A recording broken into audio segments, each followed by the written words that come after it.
Bismillah ar-Rahman ar-Rahim. Let us continue with our tafsir of Surah Aal-Imraan bihawlillahi wa quwwatih. We are on ayah number 104. Allah Jalla wa Ala says, وَلْتَكُنْ مِنْكُمْ أُمَّةٌ يَدْعُونَ إِلَى الْخَيْرِ وَيَأْمُرُونَ بِالْمَعْرُوفِ وَيَنْهَوْنَ عَنْ الْمُنْكَرِ وَأُولَئِكَ هُمْ الْمُفْلِحُونَ. He begins by saying, وَلْتَكُنْ, let there be. The lam is lam al-amr, which will make the fi'l, the verb, majzoom. It should be takunu, but the majzoom means that the waw is mahdhuf, it is wiped out, and it turns into a dhamma. He says, let there be minkum, from you. Now, there are two ways of interpreting this. The first way is minkum, from you, means a group from you should be calling to the goodness. Yad'una ila al-khayr, meaning giving da'wah to goodness. Upon this, then enjoining the good and forbidding the evil would be fardu kifaya. Just some of you need to do it, and then the rest are absolved. The other opinion is that min is lil bayan. So what that would mean is that it's not talking about a group of people, it's talking about the whole population. So from you meaning from every single one of you. Upon that, the da'wah would be fardu aini or fardu ain. What appears to be the case from the ayah itself is that it is talking about a group, because the word ummah is used, and it's more likely to mean a group here. But in any case, when we look at the ahadith, they are clear-cut that anyone who is able to enjoin the good and forbid the evil must do so. So the ahadith tell us that it is an individual obligation, even if the ayah tells us it is a communal obligation. The Prophet, for example, amongst many ahadith, said whoever sees an evil, let him change it with his hands. If he is unable to, then with his tongue, and if he is unable to, then with his heart, and that is the weakest of Iman. So Allah Jalla wa Ala gives this order after warning the Muslimin about the plots and plans of the Ahlul Kitab. It's as if to say that the way you're going to counteract the plots and plans of the Ahlul Kitab is by calling to goodness. This would be the jihadul lisan, the jihad of the tongue. This is how you counteract the conspiracies and the plots of the kuffar. He says, let there be from you an ummah. Now an ummah can here mean a jama'ah, a group. An ummah can also be one person if he is followed. So an imam, such as the statement of Allah, Inna Ibrahima kana ummatan qanitan lillahi. Ibrahim was an ummah, meaning an imam, someone who is followed. This ummah is enjoining the good. This is ma'ruf. So ma'ruf is everything which the Sharia orders to be done. It can also be things which are seen as good in the customs of the people, as long as it does not contradict the text of the Sharia. And yanhawna, from naha yanha, to forbid. The munkar. Munkar means that which is not recognized. So it means that which is not recognized to be good. So this would be all the things which the Sharia prohibits, and all the things also which are seen as evil or bad in the customs of the people, as long as they do not contradict the text of the Sharia. And he says they are the successful ones. Muflihun, from aflaha, to be successful. Okay, but we need to understand, successful in what way? Are they going to receive money? A private jet? A yacht? Successful how? Well, they are successful because Allah Jalla wa Ala is pleased with them and will enter them into His Jannah. This is the success. Ayah 105 follows on. وَلَا تَكُونُوا كَالَّذِينَ تَفَرَّقُوا وَاخْتَلَفُوا مِنْ بَعْدِ مَا جَاءَهُمْ الْبَيِّنَاتِ وَأُولَئِكَ لَهُمْ عَذَابٌ عَظِيمٌ. And he goes on to say, do not be كَالَّذِينَ, like the ones تفرقوا, they became firaq, meaning different groups. واختلفوا, and they differed amongst themselves ideologically. For example, we have اختلاف العلماء, the differences of opinion among scholars. One might ask, what's the difference between تفرقوا and اختلفوا? We could say تفرقوا is with the body, so physically. Just like the Yahud and the Nasara, they have different groups and sects. The Christian even have different churches as well. So they keep away physically. The Baptist would go to the Baptist church. The Catholics will go to the Catholic church. They would not go to each other's churches. They would keep away physically. So this is tafarraqu. They form their own groups. They pray in their own jama'at. Maybe they have their own masajid, just like the Christians did. And ikhtalafu is ideological differences. Again, just like the Yahud and Nasara. He says, after the bayyinat came to them, meaning the proofs and the evidences. So for us it would be the ayats of the Quran and the ahadith. So just like the Ahlul Kitab, the bayyinat came to them, they knew them and they differed. They could not keep their unity upon the truth. Allah Jalla wa Ala is warning us not to fall into that type of mistake. Notice he says, جاءهم البينات. In other ayat we find جاءتهم البينات. And both are permissible. The reason why the verb جاء is mudhakkar, masculine here, is because the dhamir hum comes in between. And if the active participle, in this case the word bayyana, is not a human being, then you can make the verb masculine if there is something that separates between the verb and the active participle. And this is a well-known rule in the grammar. And he says they will have a great torment. So this could include in this life and in the hereafter. The ultimate torment, of course, being Jahannam. Okay, so with these two ayat, let us reflect and see what we might pick up. We pick up the obvious lesson, first of all, the obligation of da'wah. Now, depending on how you interpret the minkum, it would be kafa'i or aini. But we say in practical daily living, we need to treat it as an obligation on ourselves. Enjoining the good and forbidding the evil and calling to goodness is an obligation on ourselves. If you're living in a kafir country, then the greatest good you can call to is tawheed, because you're surrounded by kuffar. Now, there has become famous a saying amongst many people. They say that we will overlook each other in matters in which we differ, and we will help each other in matters about which we agree. Now, there is some detail that needs to be put here. If matters about which we disagree are clear-cut, meaning there's a clear right and wrong answer, then we should not overlook each other. Rather, the truth must be made plain. Because otherwise, if we overlook each other, it means we are hiding the truth. And as we have read in Surah Al-Baqarah, those are the people upon whom the curse of Allah is. And those who curse will curse such people. It's similar to how some scholars say, La inkar fi masail al-ijtihad.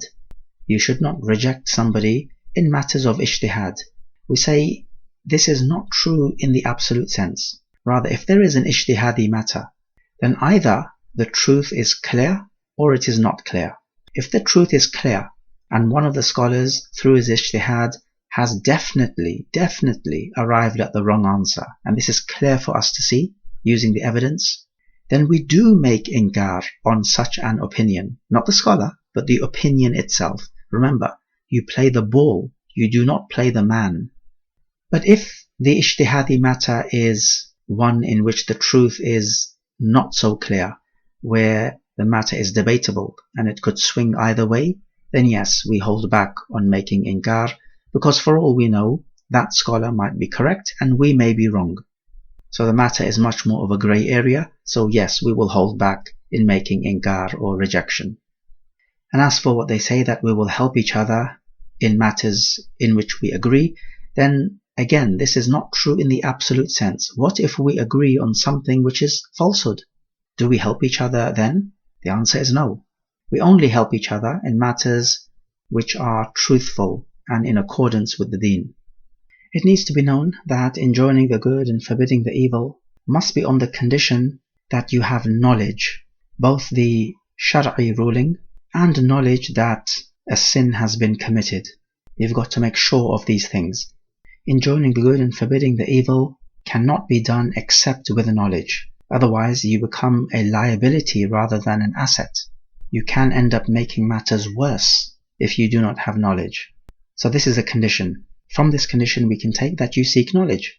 Also, a big condition is that in enjoining the good and forbidding the evil, you do not make the matter worse. If you feel in your judgment that the matter would be made worse, then leave the evil as it is. You'd rather go for the lesser evil. Is it a condition that you yourself should be practicing what you preach? The answer is, it is not a condition, but of course it is obligatory to practice what you preach. So if you're going to preach to someone to stop smoking, for example, and you yourself are a smoker, then it is obligatory upon you to advise such a person to stop smoking, but also then to use this as an impetus to stop smoking yourself. But you should not say, well, let me stop smoking first, then I'll give the advice to the other person to stop smoking. No. In fact, this is a waswasa of shaitan, because you're not going to stop smoking, which in turn would mean that you're never going to tell others to stop smoking. So do not fall for this trap.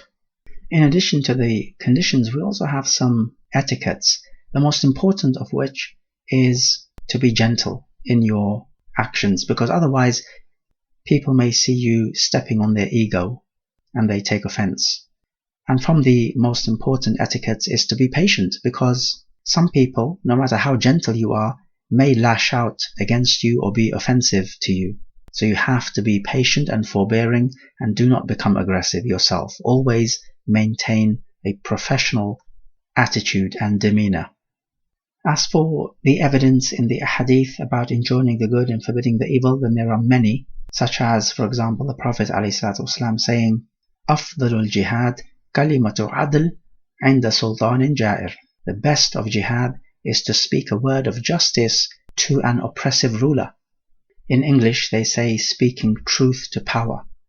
We also take when Allah tells us not to be divided, that in not enjoining the good and forbidding the evil, and in not calling to the khair, it will lead to us being divided, because then everyone will just follow their own desires, just like the Christians and the Jews. You do not find amongst them people enjoining the good and forbidding the evil, and so every Christian and Jew is just following their own whims and fancies. There is no unity amongst them. And this tafarruq can happen in a few ways. A couple of major ones is, first of all, people departing from the truth. And we did speak in the previous track about the 6 major deviant groups from the 72 that the Prophet spoke about. And another way in which the Ummah will split up is sectarianism, where you have groups who have an us and them mentality, and they label each other with differing labels. The solution to this problem is that you do not play the man, you play the ball. If somebody has an idea or an opinion which is contrary to the truth, then you make the truth plain using evidence. Speaking ill of individual people is namima. It sows discord within the community. And this is exactly what shaitan wants. The hadith about the 73 sects is meant to be for our information so that we may stick to the truth and not fall into one of those deviant sects. The purpose of the hadith is not so that we go around labeling other people as deviants. No, that is namima, which is a major sin. For example, Al-Imam al-Nawawi and Al-Hafidh ibn Hajar are well known for not taking the attributes of Allah, such as the hand of Allah, on its apparent meaning. We find this in many places in their explanations of Sahih Muslim and Sahih al-Bukhari. Does this mean we label them as deviants? No. All we do is that we speak out against that particular opinion and make the truth plain. But we have no need to speak trash about the person himself. As for those people who are genuine munafiqs or zindiqs, heretics, then they will become known, even to the average layman, as Allah Jalla wa Ala tells us You will surely know them by the crookedness of their tongue. We also take from the ayah the great punishment for those who split off into different sects, that they will have a great torment. So this is a major sin. Ayah 106. يَوْمَ تَبْيَضُّ وُجُوهٌ وَتَسْوَدُّ وُجُوهٌ فَأَمَّا الَّذِينَ اسْوَدَّتْ وُجُوهُهُمْ أَكَفَرْتُمْ بَعْدَ إِيمَانِكُمْ فَذُوقُوا الْعَذَابَ بِمَا كُنْتُمْ تَكْفُرُونَ. In this ayah, he's speaking about Yawm al-Qiyamah, when people will be raised. He speaks of two types of people, one with whitened faces and the others with blackened faces. Now the whiteness and the blackness is to be taken on its apparent meaning.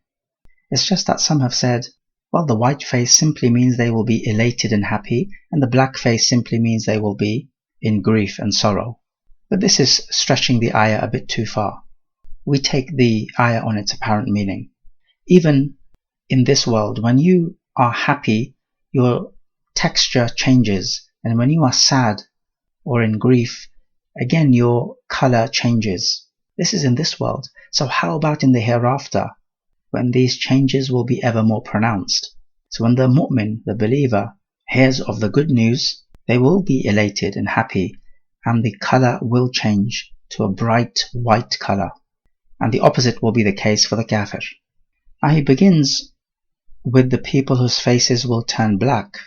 This is called tankis, or a reversal of order, because previously he mentioned the white face first, then the black face, but then in the next sentence he begins with the black face first, then the white, so he reverses the order. Now they will be asked, possibly it is Allah Jalla wa Ala asking them, or maybe an angel. Either way, they will be asked, did you make kufr after your iman? Of course, this is not an inquiry, this is a question of rebuke. But making kufr after your iman, what does that mean? Well, some said this refers to the munafiq, because the munafiq definitely uttered words of iman on his tongue, but his heart was filled with kufr. It could obviously refer to an apostate, that would be clear cut, but if it did refer only to an apostate, those would be quite few, and only a small fraction of the kuffar. And maybe the best opinion on this matter is that it refers to the iman of the fitrah. Every child, as we know, is born upon fitrah, and that is iman. Then afterwards they choose the lifestyle of kufr. So it appears that the iman spoken of here would be the iman of the fitrah. And then he says, taste you the adhab, the punishment, this will be Jahannam, due to your kufr. We spoke about the word kufr before. Of course, taste here does not mean with the tongue, that would be absurd. Taste depends on the context, so tasting the punishment would simply be entering the fire and feeling the punishment.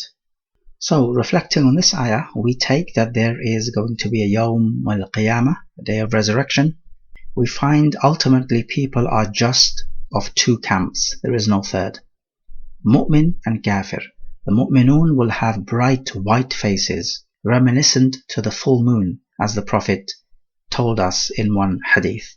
And others would have darkened black faces, because of the misery they are suffering. We have from this ayah cause and effect. The cause is kufr, and the effect of that cause is Jahannam. But somebody might say, this ayah speaks of the kuffar having black faces, but in Surah Taha, it says that the kuffar will be raised blue color. وَنَحْشُرُ الْمُجْرِمِينَ يَوْمَئِذٍ زُرْقًا. And one way of reconciling is that when they are immediately resurrected, they will be blue, but then eventually they will turn black. And that's on the assumption that this will be their skin color, although many mufassirun say that the blue refers to the blue eyes. They'll be resurrected blue-eyed. So that would be the skin color is black and the eyes are blue. They will have blue eyes due to the horrors of Yawm al-Qiyamah. And it is not, as some ignoramuses say, that all white people with blue eyes will be in Jahannam, and they use this ayah of the Quran as evidence. No, that's just a racist interpretation of the Quran and has no basis. هذا والله أعلم.